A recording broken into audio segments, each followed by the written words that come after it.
Now, ABC 7 News First Warning Weather with John Stalen.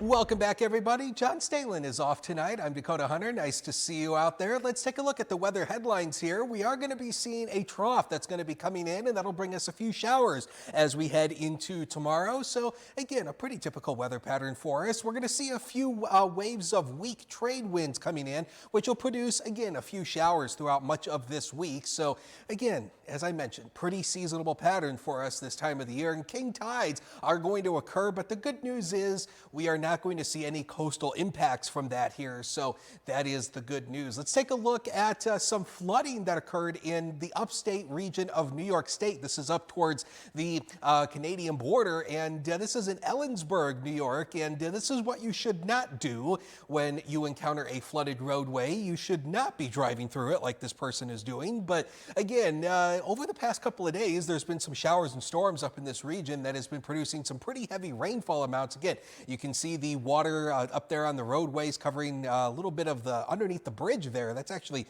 pretty impressive there when we see that amount of water getting up close to the bridge deck. So again, you know, it's the same thing that we say all the time. When you encounter flooded roadways, you got to turn around and go back. It's the same saying that we say, turn around, don't drown. So please don't do that, because a video is not worth your life when it comes to flooding. So please just don't do that. It's nice video, but do it safely. Here are the tides for you. We are going to talk about high tide coming up at 7:38 tomorrow morning, about 2.8 feet, and 2.72 feet at 10:35. Low tide occurs at 10:54 a.m., about 2 feet and less than half a foot, a little more than a half a foot there at 3:11 p.m. The moon phase, by the way, is a full moon, so we have 100% illumination. So you know what they say with a full moon. I'm not going there, but again, take a look at the moon. It's going to be great.